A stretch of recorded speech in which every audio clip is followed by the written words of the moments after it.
نحمدہ و نصلی علی رسول کریم۔ السلام علیکم۔ میں حکیم محمد ممتاز پروانہ آپ کے سامنے مخاطب اور آپ کو آج کے موضوع کے اوپر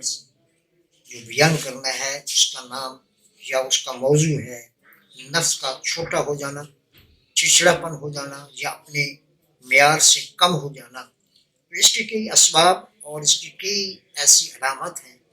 جن کی وجہ سے یہ اندر کی طرف دھنس جاتا ہے۔ اس میں سب سے زیادہ اس کی یہ علامت ہیں کہ جب آدمی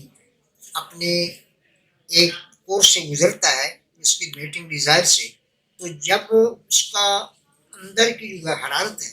وہ ظاہر ہونا شروع ہو جاتی ہے، جب مادہ منیہ خارج ہوتا ہے تو اس کے ساتھ ساتھ اس کی قوت مدافعت بھی کمزور ہونا شروع ہو جاتی ہے، اس کے اندر کی ہیٹ بھی کم ہونا شروع ہو جاتی ہے، جس کی وجہ سے اندر اس کے برودت یعنی سردی زیادہ پیدا ہو جاتی ہے اور تری پیدا ہو جاتی ہے، جس کے ساتھ اس کے اندر کا مزاج جو ہے وہ تبدیل ہو جاتا ہے۔ معدے کے اندر گیس کا پیدا ہو جانا اور معدے کے اندر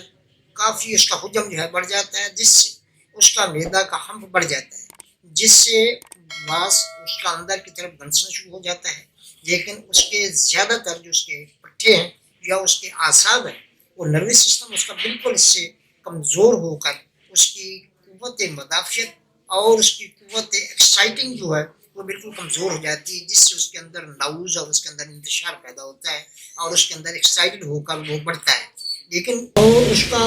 لمبائی جو ہے اور اس کا اپنا جو ایک کرائٹیریا ہے وہ بالکل کمزور ہو کر رہ جاتا ہے، جیسے کہ عام جانور اپنے یا جانور ایسے اپنے اندر اپنے خول میں اپنے سر کو دھنس لیتے ہیں اور اپنا وہ بالکل حجم بالکل کم کر دیتے ہیں۔ تو اس کی وجہ سے جو پٹھے ہیں وہ کام کرنا چھوڑ دیتے ہیں اور وہ آدمی اس میں ذہنی انتشار کا شکار ہو جاتا ہے، پریشانی اس کو لاحق ہو جاتی ہے اور وہ اس پر واویلا شروع ہو جاتا ہے کہ میرا تو سارا قوت کا مسئلہ وہ ختم ہو گیا، اور اپنے آپ کو نمر سمجھتے ہوئے اور اس قابل سمجھتا ہی نہیں، لیکن